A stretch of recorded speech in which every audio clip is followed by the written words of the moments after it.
I thought it was really weird that the first Pokemon Presents announcement was about the Pokemon World Championships.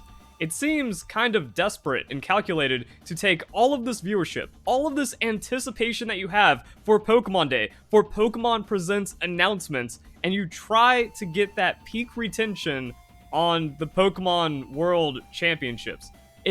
It just came off as really weird. Like, Pokemon Sleep would have immediately heightened everything about this, and that's also a significant reveal as well. And then they introduce Chris Brown. Now, if you don't know who Chris Brown is, I think that's like the common reaction from the Pokemon community. The top comment on this video is when he said Chris Brown, I was like, skull emoji. And that's really the only thing people are memeing about. So, not only is the Pokemon like VGC or Esports or World Championship scene already a joke, but the only thing people can take away from it is a joke and memeing on it instead of saying like, oh, that's really cool that it's taking place in Japan, or man, Pokemon Esports is really doing great, because Chris Brown is the director of global esports events for Pokemon. This is the esports Pokemon guy. Now, personally, he is one of the people I hate most at the Pokemon Company, because he's the one leading the corruption for Pokemon Company International and Play Pokemon by covering up all the cheating that's going on. He even retweeted an official VGC event that used hacked Pokemon, so promoting cheating and then not addressing it whatsoever. And then we also have this being a part of the big Pokemon Presents first announcement.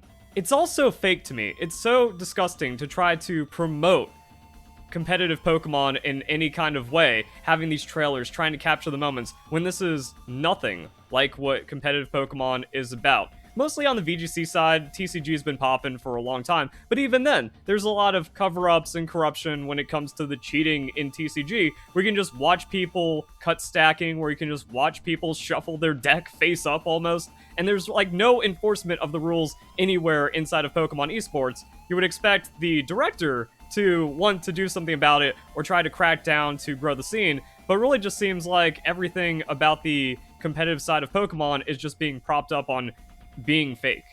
And that's why the placement of this announcement seems really desperate to me, because it's trying to promote it more than it is. It's trying to bring as much attention as possible to keep the con going. You can't have all of this fun, you can't have all of this representation. Also, it's 2023. The masks, that's just a virtue signal. It's just an empty nothing at this point.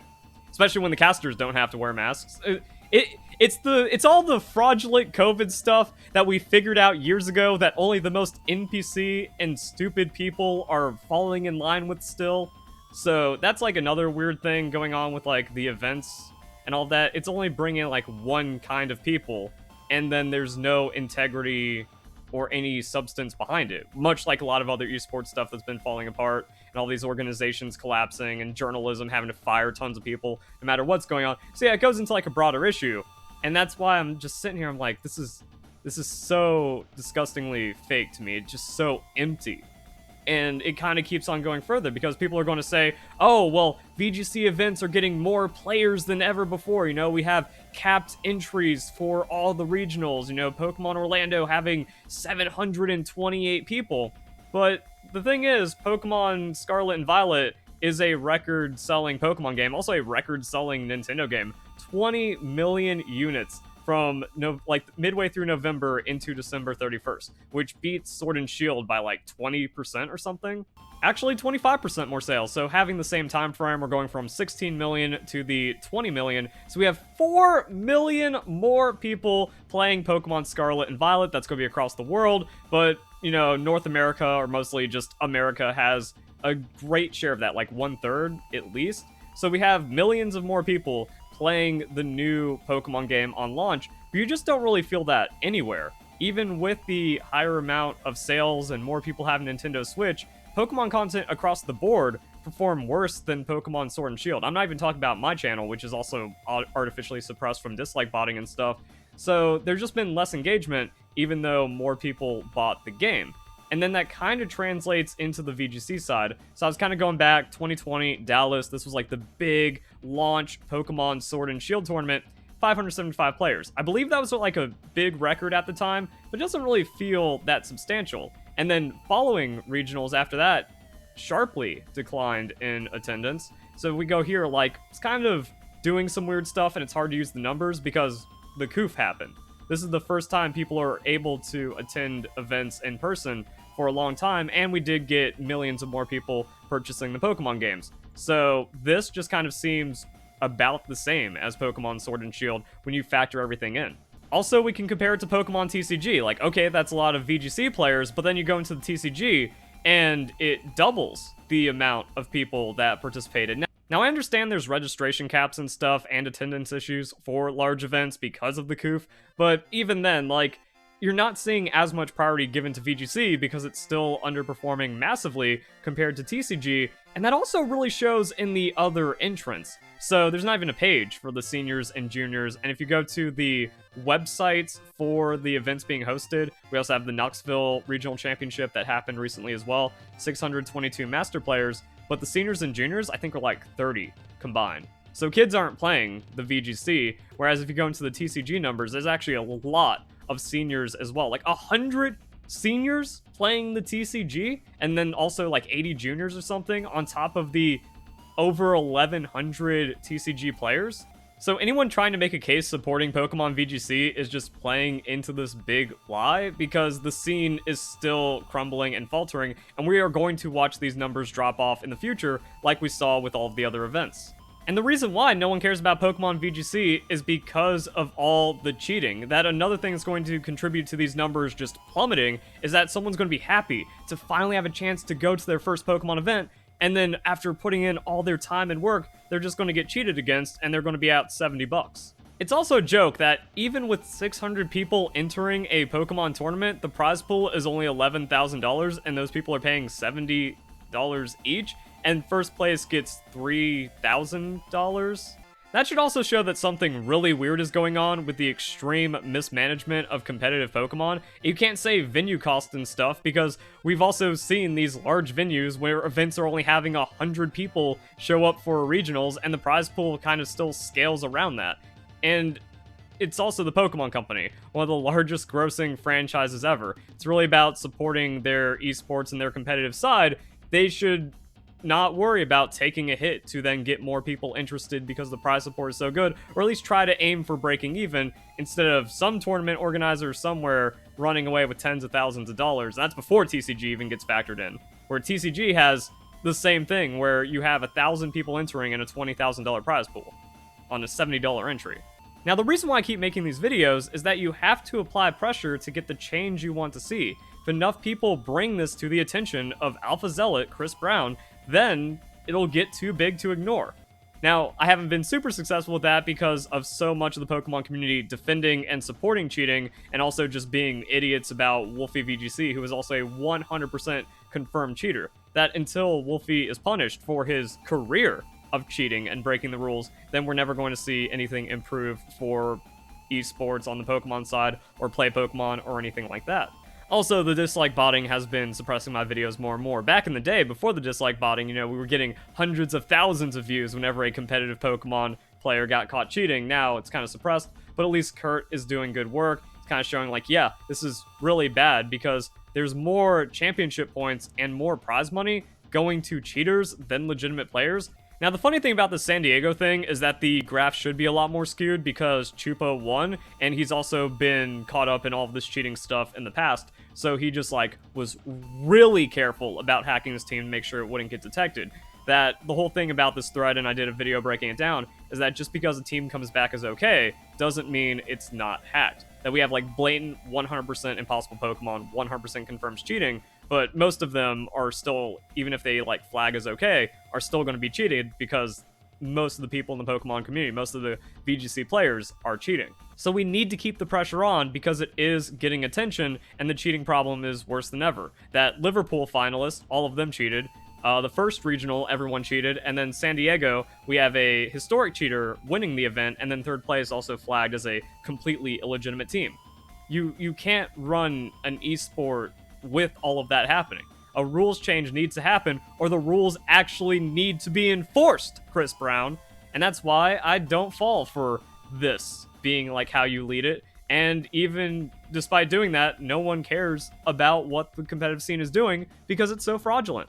And this is also off the back of the 2023 World Champion being a 100% confirmed cheater by using trade bot Pokemon on their team, and this is following all of the other previous World Champions that have been confirmed as cheaters as well. It's almost like cheating gives an undeniable objective advantage, which is why the only people winning Pokemon Worlds are cheaters, and you're seeing more prize money and championship points go to those cheaters because nothing's being done about it. And that's also why after the first couple of events, once that inflated hype of the new game is gone, there is no retention.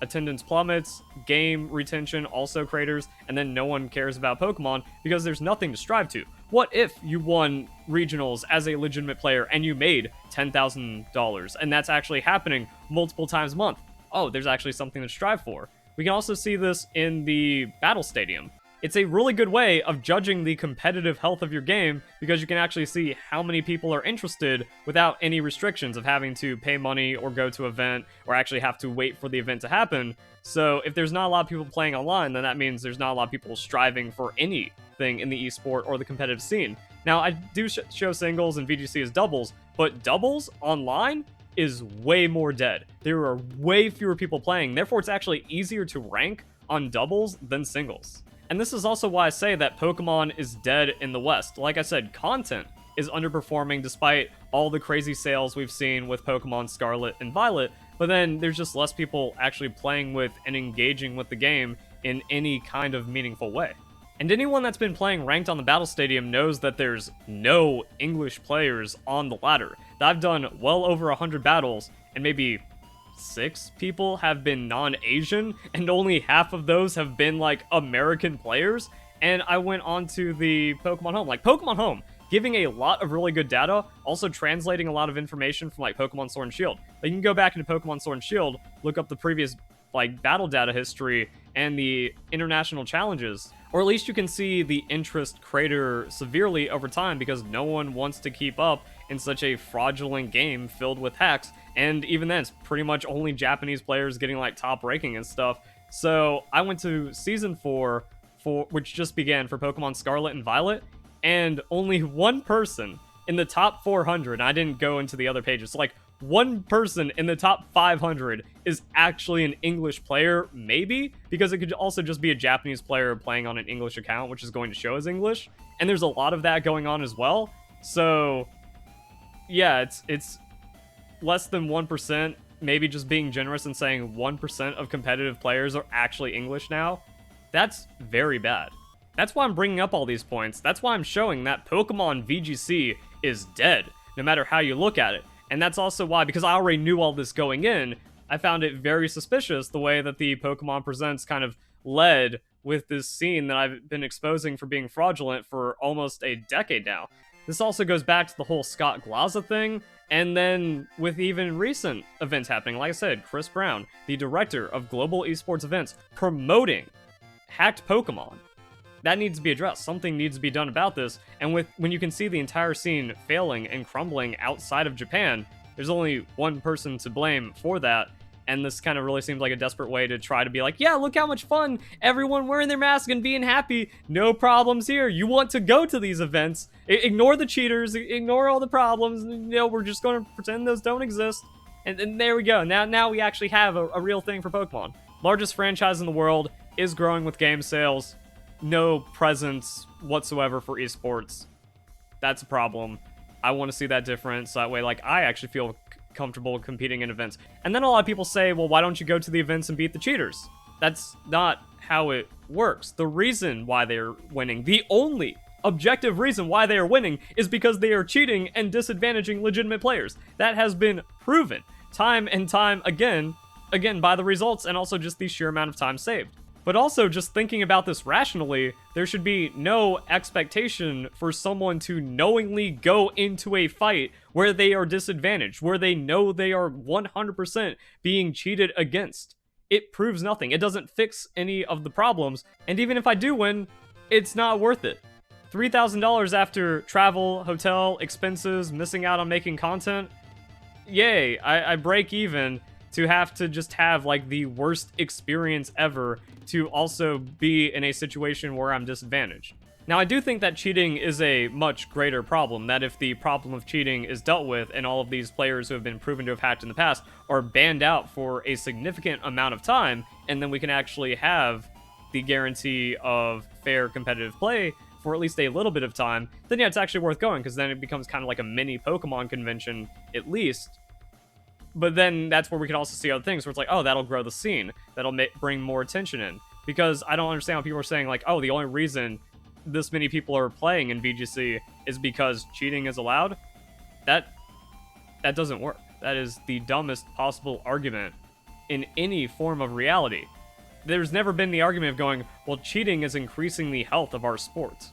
It just fails on the most fundamental level, that every sport, an esport, or competitive game demands hundreds and thousands of hours of sacrifice, and that sacrifice needs to be worth it, and it's worth it a lot more if you know you're not going to 100% go up against a cheater, or just lose the entire event to a cheater, and then also if the prize support is there. I mean, like, $3,000 if you're just in your hometown and you can take the bus line there, that's a very significant amount of money, and then more people in the area locally can strive into that. That gets more people playing a line, that gets more people in the international challenge. That also means, like, then people are actually care when we get the Pokemon Presents Esports announcement, or any kind of competitive trailer from Pokemon. At this point, like, no one cares, and it's all fraudulent. Great. And the poster child for VGC, Wolf Click, is the biggest liar, cheater, and fraud in the history of Pokemon. Like I said, with all this stuff going on, the scene's already dead, things are crumbling, you need to expose it. Like, the reason why you gotta hide this is because it looks really bad as the director if your entire scene crumbles because it's all hacking and cheating and you've been covering up the corruption for almost a decade. But at some point, that has got to break and you've got to rebuild it from the rubble. Might as well do it while things are objectively underperforming when you take into consideration all the stats, all the interest, well, the lack thereof, and other weird stuff going on with competitive Pokemon. Does anyone care? It really just seems like me at this point, but I will use my platform for good, and as I keep, like, ending with these videos, I refuse to be evil, like Wolfey VGC. I refuse to be corrupt, like anyone else playing into this sham of what's going on with competitive Pokemon and Pokemon VGC and stuff. I will always do the right thing, and I will always have some amount of optimism that it will pay off. So, if you guys enjoy the video, hope you all have a nice day. Thank you very much for watching.